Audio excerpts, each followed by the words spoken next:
Telak, hujan semalaman, kali besar tak banjir. Yang begini baru hasil kerja, bukan pencitraan semata. Anies auto bungkam. Dan ini ada pertemuan kali ya antara Kali Besar dan Kali Krukut. Nanti kita akan lihat ke depan. Nah, ini hujan seharian ya, kemungkinan ini tidak banjir ya. Syukurlah. Alhamdulillah, kalinya tetap normal. Berkat Pak Heru ya, sekarang hujan dan tidak banjir tidak lagi. ada luapan ya. Mantap Pak PJ. Nah, ini di sepanjang jalan. Kini Heru membelokkan air ke jalan yang benar. Heru memastikan penanganan banjir Jakarta melalui normalisasi sungai yang terhenti di era Anies akan tetap dilanjutkan. Akhirnya diparkir lagi ya akhirnya. Salah satunya adalah Kali Ciliwung yang memang nggak diapa-apain sama Anies. Dengan kondisi sampah dan airnya yang menghitam. Sekarang lihat, Ciliwung sudah bersih dan lebih manusiawi. Bahkan sudah mulai dijadikan sarana olahraga dayung. Bagayung bersambut, nyatanya kinerja PJ Gubernur Heru dalam mengebut normalisasi sungai telah berbuah hasil. Pasalnya saat hujan deras semalaman melanda ibu kota, sepanjang aliran sungai ibu kota yaitu Kali Besar atau Cideng dan Kali Krukut tidak ada genangan dan banjir. Di bantaran Kali Besar dan Kali Krukut yang mengarah ke daerah pembangunan itu terlihat lengang, bersih dari sampah dan tak ada genangan setelah hujan semalaman. Gak tanam pohon plastik abal-abal kayak era Anies, kini PJ Heru pamer tanam jutaan pohon untuk hijaukan Jakarta. Gak cuma hadapi KTT ASEAN, tapi untuk jangka panjang. Hari ini sudah tertanam kurang lebih 300 pohon, jadi masih kurang 500. Nanti Pak Asbang akan mendrop selaku PLT pada Dinas Taman. Bisa bermanfaat buat warga sekitar RW 16. Khususnya dan umum untuk seluruh masyarakat Jakarta Utara. Silakan. Terima kasih atas pekerjaan yang telah dilakukan Pak Gubernur. Sebetulnya problem pertama itu muncul adalah awalnya pertama ketika ada pemotongan pohon yang benar di sepanjang trotoar itu, Tamrin Sudirman itu. Iya, di pohon semua pohon di sempat juga diprotes oleh teman-teman. Lalu yang kedua berganti dengan pohon palsu tadi, dengan bunga palsu tadi, dengan lampu tadi, itu persoalan ini utamanya. pohon-pohon Penempatannya juga sudah nggak benar. Itu ya yang imitasi. menjadi masalah pertama. Nah, itu muncul akhirnya berproses dengan berbagai isu yang lain, termasuk isu anggarannya, lalu di counter oleh Pemprov ya, oleh Gubernur katanya anggaran 2017. Ini lalu pohon plastik semua. ini nggak ada izin dari dia, tapi tadi barusan Sandiaga bilang ini ide kreatif sebetulnya gitu kan.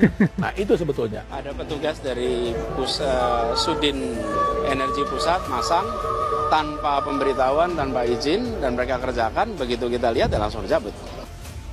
Penjabat Gubernur Jakarta Heru Budi Hartono mengaku bakal menanam pohon sebanyak-banyaknya untuk program penghijauan ibu kota. Namun ex-wali kota Jakarta Utara itu tidak menargetkan hendak menanam berapa banyak pohon di ibu kota. Di sisi lain, PJ Heru mengaku penanaman pohon dilakukan di lahan yang memang mudah untuk ditanami pohon. Dalam kesempatan itu, PJ Heru juga memamerkan berapa banyak pohon yang telah ia tanam selama menjabat. Menurut dia, di Pluit Karangkarya pada Kamis ini telah ditanam sebanyak 300 pohon dari target total 800 pohon. Jenis pohon yang ditanam di sana adalah cempedak hingga flamboyan. Bahkan di Balai Tekstil sebanyak 2.000 pohon dan di Kalimalang sebanyak 5 km telah ditanami sebanyak 1.000 sampai 2.000 pohon. Namun ia lupa tepatnya berapa banyak pohon yang ditanam di sejumlah titik di Jakarta.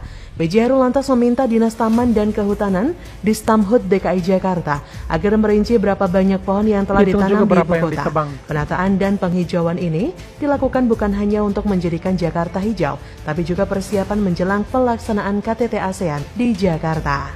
Nah, gini dong, jangan kayak era gak bener. Bukannya tanami pohon untuk hijaukan Jakarta, malah tebangi pohon sebanyak-banyaknya dan diganti dengan pohon artifisial alias pohon palsu.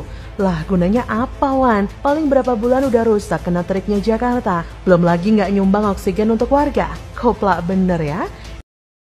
Di sini, masalah permainan anggaran yang begitu bombastis, RJ tidak begitu kaget bila hal tersebut terjadi di zaman Anies berkuasa. Karena berbagai macam pengadaan barang yang dilakukan oleh Pemprov DKI kala itu sudah menjadi pemandangan umum, yaitu dikala Anies menjabat sebagai gubernur. Jadi, kalau ada penyelewengan anggaran atau muncul anggaran siluman, anggaran hantu, anggaran vampir, setan, gendruwo, atau apapun itu, sangat wajar di zaman Anies Baswedan. Bahkan kasus kelebihan bayar hingga kini masih disandang oleh Anies sebagai seorang gubernur yang suka kelebihan bayar.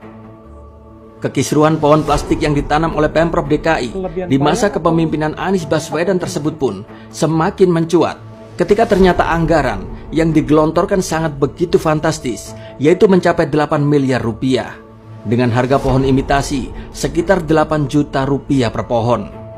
Anggaran jumbo ini kemudian banyak dikritisi oleh masyarakat karena dinilai menghambur-hamburkan uang rakyat. Pemprovnya lamban, ya, menyerap aspirasi dari masyarakat itu satu. Kedua, Pemprov ini nggak ada koordinasi, ya, ada pemasangan seperti itu antara gubernur itu dengan bawahannya, itu nggak ada koordinasi dong kelihatannya, karena gubernur bilang ini nggak ada izin dari saya, loh kok bisa dipasang, kan pertanyaan gitu kan. Nah jadi itu sebetulnya, jadi kota ini kayaknya dikelolanya sudah asal jalan saja gitu loh. Menjelang KTT ASEAN, Heru Budi pun kebut penataan jalur hijau DKI. Seperti yang kita ketahui, Indonesia didaulat menjadi tuan rumah KTT ASEAN di tahun 2023. Lebat atau yang intensitas tinggi, warga tidak berdampak banjir. Saking gregetnya warga, keluhan gak pernah didengar Anies, warga pegang sandua sampai bangun tanggul swadaya. Untung kini ada PJ Heru, kerja beneran. Ini sesuai dengan arahan PJ Gubernur Pak Heru Budi Hartono, saya melakukan investigasi sekaligus melakukan bersih-bersih gerbek lumpur di wilayah RW 5, Kelurahan Rawat Rantai, Kecamatan Cakung. Tentunya wilayah ini banyak berdampak banjir ketika intensitas hujan yang luar biasa. Upaya kita sekarang adalah kita bersihkan kali-kalinya yang dari kali ke Cakung Lama mengarah Cakung Grand, dan kita pasang pompa yang kapasitas lebih besar. Mudah-mudahan warga di semua pohon dipotong itu. Tergenang lagi. Kita upayakan seperti itu. Termasuk Alhamdulillah Pak, hari ini satu kebanggaan juga untuk warga kita, khususnya di RT 10. Ini pohon-pohon alsi dipotong, ganti dengan pohon imitasi. Meninjau kegiatan yang memang sudah kita laksanakan kurang lebih 2 minggu yang lalu. Alhamdulillah dengan kerjasama dan kolaborasi beberapa stakeholder, alhamdulillah kali ini pohon plastik semua ya. Bagus. Kita harapkan tentunya dengan kali sudah tertata, banjir di RT 10 minimal bisa, banjir mungkin masih ada tapi bisa mengurangi. Warga RT 4 RW 3 Kelurahan Pegangsan 2 Kelapa Gading Jakarta Utara merasakan manfaat tanggul di bantaran Kali Cakung yang mereka bangun secara swadaya pada tahun lalu. Ketua RT 4 RW 3 Kelurahan Pegangsan 2 Parik mengatakan